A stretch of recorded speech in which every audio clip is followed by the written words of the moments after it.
Welcome to Hacked, a Change Force production. In this series, we will cover topics ranging from online security to scammers who try and steal your hard-earned money. The stories you hear throughout this series are real, and the topics covered are backed up by research and statistics gathered through reliable resources. Although some content has been edited out, viewer discretion is advised.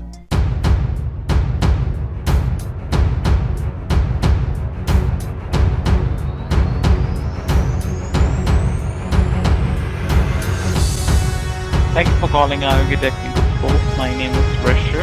How can I help you today?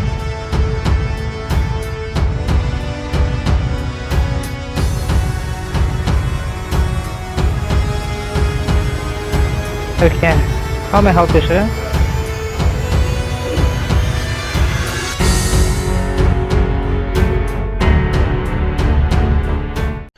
Oh, hello there. I'm glad that you could make it. Welcome to Hacked. I'm your host, Leonard Abell, but my friends call me Damon. This right here is the Nerve Center, and don't worry, you're safe here. Those scammers are some mean and nasty people, but they can't get to us when we're here. In this series, we're going to take you on a high-speed tour of the Scammerverse and show you firsthand what these guys are up to. We will also show you how to stay safe and away from these losers. Well, would you look at that? It's class time already, and this subject is important. So let's take a look. At how these scammers operate and who they target. For starters, these guys are everywhere. Normally, these guys are looking for elderly people with a lot of money, but they will take anyone who grabs the bait. When we said that these guys are everywhere, we meant it.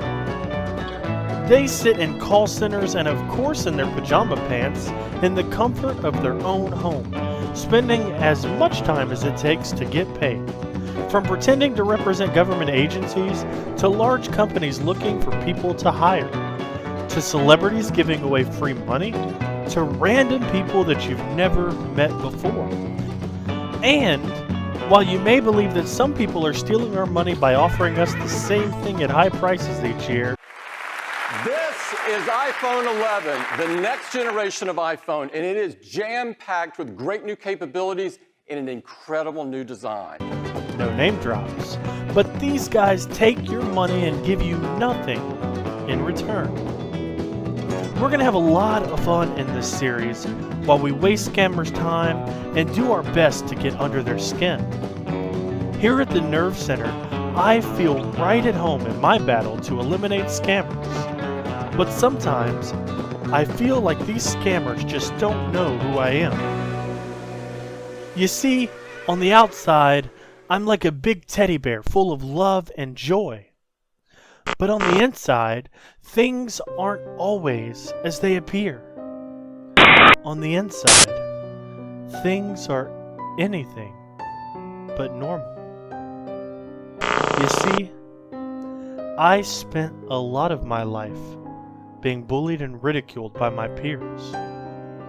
They would laugh and poke fun at me, and he didn't like that. He doesn't like to see people suffer. He doesn't like to see people hurt. That's why this battle against the scammers is personal. They hurt a lot of people, and sometimes they take everything. In this series, he's out to find and expose scammers. It's all fun and games for them until they meet him.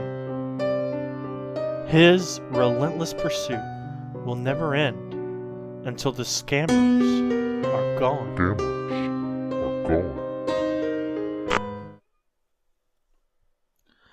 Scammers, I am coming for you. You have nowhere to run and nowhere to hide. Your days of scamming innocent people are over. We are here to shut you down.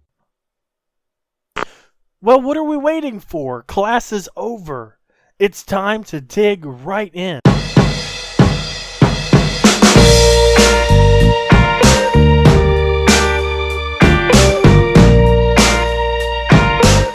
If you followed our Scammers Exposed series, then it's probably no secret that these scammers love using big business names. We have literally seen this 100 times and then some. The question, however, is why they do this and how you can avoid falling victim to this common scam. In order for us to better understand that, we first need to break down the scam and show you what to look out for. If you look at your screen right now, you will see a small handful of the exact scams that we're referring to. All of these guys were busted by us, and these images have been added to our database of scammers that continues to grow with each passing day. One trend that usually stands out right away is what we commonly refer to as the copy and paste scammer. Most of the time, these scammers literally copy and paste word for word off each other, but in these posts, the scammers change things up quite a bit. For us, it's good to show you how the scams are structured differently, because even copy and paste scammers change things up when that scam is no longer working for them. So now, let's take a look at these scams and show you what's happening behind the scenes. The first thing that I want to point out is what we call the hook. The hook is something that the scammer will use to first bring legitimacy to the post. This is usually a reference to a legitimate company or something that will stand out to potential victims. In this situation, the scammer is using Coca-Cola as the hook. Next, we have the bait, which is what the scammer is going to use to lure in potential victims. The bait is almost always going to be money. And the crazy thing is that these scammers will raise the amount as high as it needs to go, as long as the end result is victims who are willing to take a bite. Finally, we have the catch. In order to catch potential victims, the scammers need them to do something specific so they stand out from the crowd. This is usually either a specific comment or a PM to the scammer for more information. Something that you will notice is that this scam is missing a link that usually comes with the territory of this scam. This is actually quite common among scammers, as some of them will post links immediately while others use the catch in between posting the scam link. At this time, we're not really sure as to why scammers choose either way, as the end result is the link anyway, but you will see the scam with and without a link. Now, the purpose of this scam is not to take money from you initially, but rather collect your information for other scammers, and that information is very valuable in the scammerverse. Oftentimes, when you visit the link, you will see an application that mimics the application you would expect to see from a legitimate company. And these applications can be as detailed as the scammer wants. The rule of thumb is that the more information these guys get from you, the more money they make when they sell it to big-time scammers. These applications can include things like your full name, address, phone number, email address, birthday, prior job history, and even your social security number and financial information for, let's say, tax purposes. Once they collect this information, they will sell it to big-time scammers for a profit. This can include the fake IRS or CRA scammers, the DEA scammers, grant scams, and even tech support scams.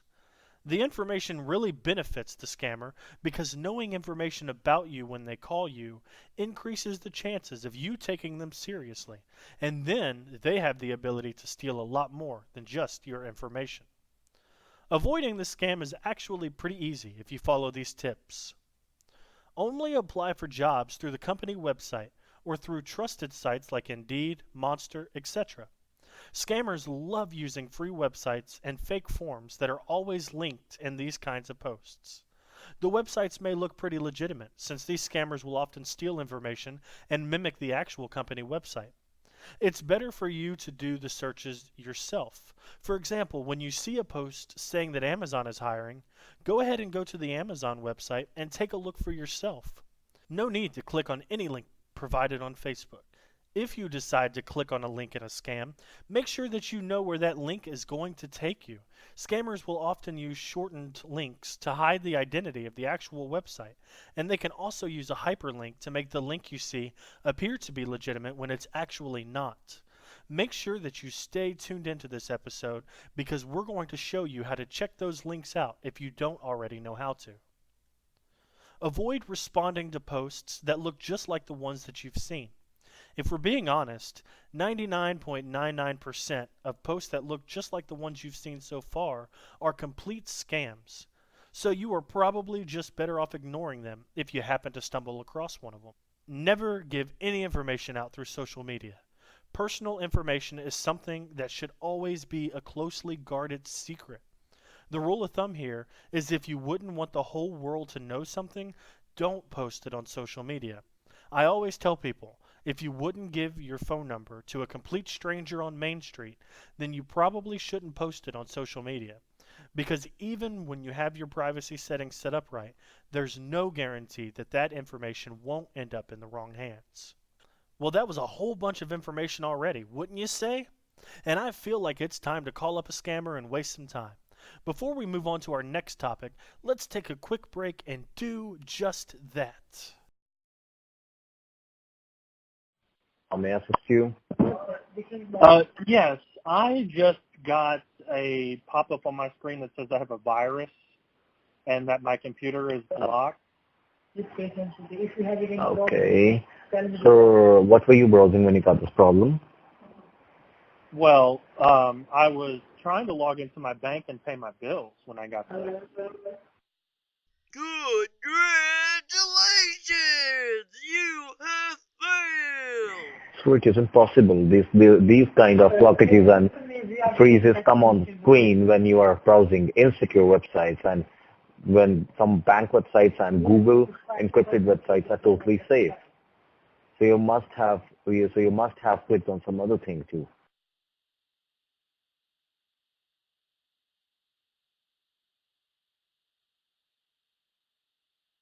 Or maybe, I don't know, it's possible that I might have fat-fingered some extra keys when I was trying to type the bank website and went to a totally different website. Okay.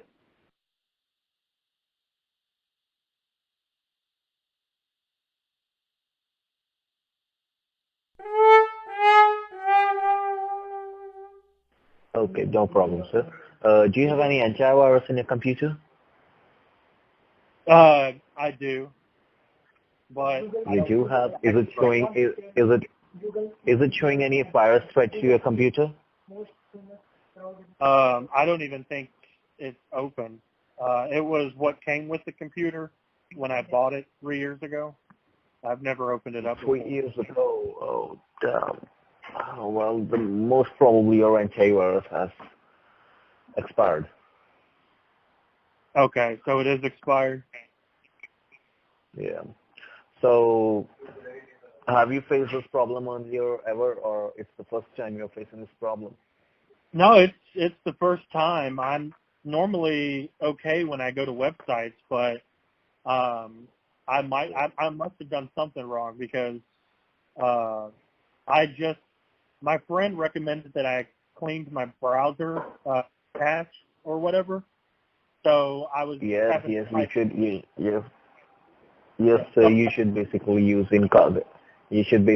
incognito mode for using your banking services, because most probably some really bad hackers try to gain the card number, that whole personal stuff, by being a screen some other side. Because when you're surfing on internet is a very long, very big network, and on this, when you browse, you consistently or inconsistently click on some of the links that you don't want to, and with those clicks on the links, you have bookmarks and cookies coming up in your computer and storing for your personal preferences. And in that personal preferences, that in those cookies, we have got some kind of encryptions that lead to threat to your computer's personal data or your personal data. now, are you Yeah. guys the right place to fix this? Yes, we are absolutely here for fixing these kinds of problems. And if you want me to fix that, you'll be need to connect to our secure network. So I could diagnose your computer and troubleshoot the threats that are causing this kind of problems in your computer. Okay, and how much does that cost? So the cost, so first of all, if it be a service that I'll be providing you that is installed in your computer for free, there will be no charge. But if I have to put some kind of network security softwares and other antivirus softwares that are paid for our company, then we have to charge you. Other than this, it's absolutely free. Okay. So, Yeah. and do you work for Microsoft? Well, sir, we are Microsoft certified technicians that work for that. Yes, we are personal organizations, but yeah, we work for Microsoft. Okay. Yes. Yep. So what So steps do you want me to go for? Sorry. Yeah, what steps do I need to do now? Okay, so basically you have to connect to our secure network, and don't worry, this network will be totally encrypted, and there will be no threat to your computer once I've finished and troubleshooted your problems. Okay. Yes. So shall we begin? Yeah. Okay. So on your computer's keyboard, you can see on the most left corner, the second key from the bottom row. There is a full flat key that we call Windows key, right? Right. Yeah. Please press and hold that key and type letter R. Okay, I got it up. Yep. What has been opened up on screen? It says run and it says open CMD. It says open. Yeah, it says open, and then in the box it says CMD for some reason. I didn't type anything. Okay. Backspace everything, erase everything that is written in that box, and please type what I say. Okay. Yeah. There you have to type H as in Harry.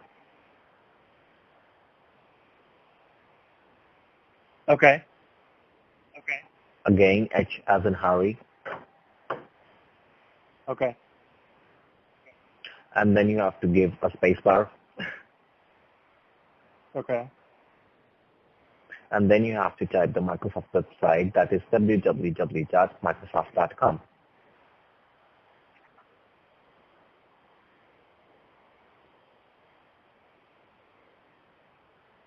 Now, what does the HH mean?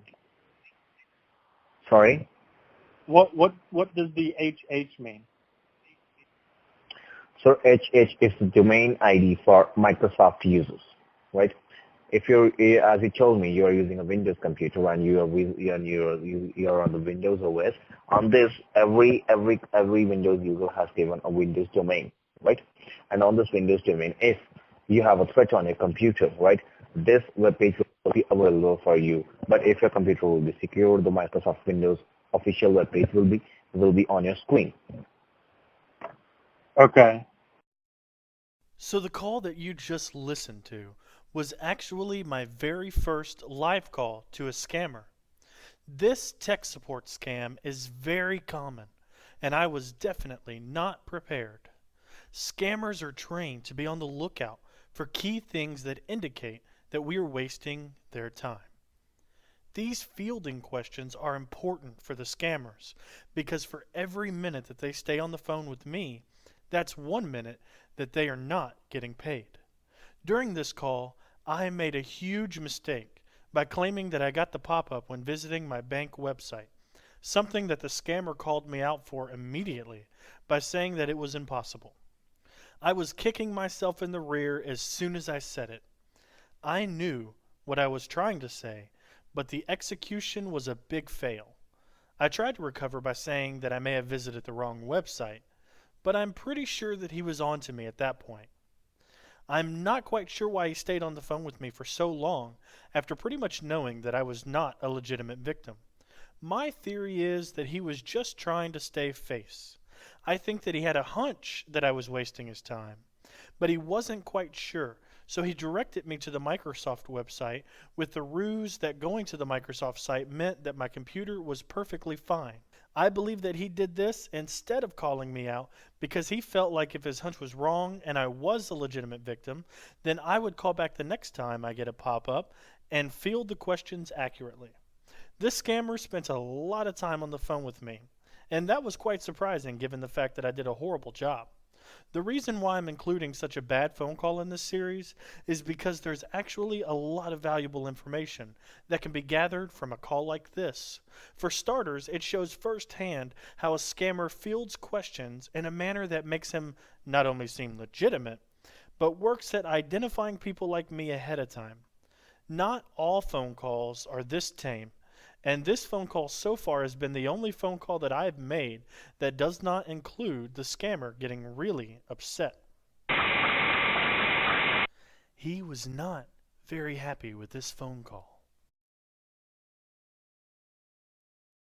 I remember him sitting out on the swing, staring off into space, and I knew better than to disturb him. The truth is that I was very afraid. Before I knew him, I was a lost soul, moving through life as if it were a dense fog. But he showed me the way. He showed me that I have nothing to fear. You see, fear is weakness. It lurks in the shadows and it clouds your judgment. Fear allows your enemies to overcome you. Fear allows people to take advantage of you, and he doesn't want that. The world is full of suffering people, and far too many of us would rather sit down and put others down, fighting against one another instead of helping our fellow humans. Society continues to crumble while we stand around and fight over how it should be handled. We should be taking action now. Hate, it's time to shut you down.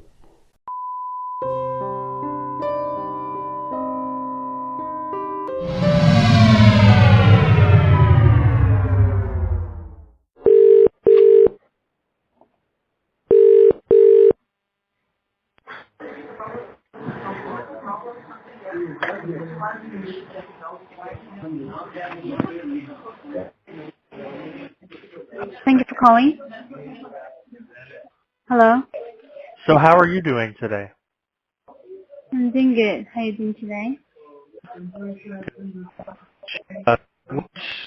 Which scam is this? Is this the Microsoft? You work for Microsoft? What is that? What are you talking about? Like, are you doing the Microsoft scam or are you doing the... This is not Microsoft. This is hospital. This the what? Hospital. Oh, it is? That's... Yes. Hey, You have an emergency? how many patients do you have? What kind of sickness you got? Oh, there's a lot of things that are wrong with me. What kind of sickness you got? Oh, Mental? yeah. Cancer? I don't have cancer, not yet. Well then, you got a wrong number. If you're looking for Microsoft, you got a wrong number. Thank you. Bye-bye. No, wait. You don't want to hang up on me. The person you are speaking with has put your call on.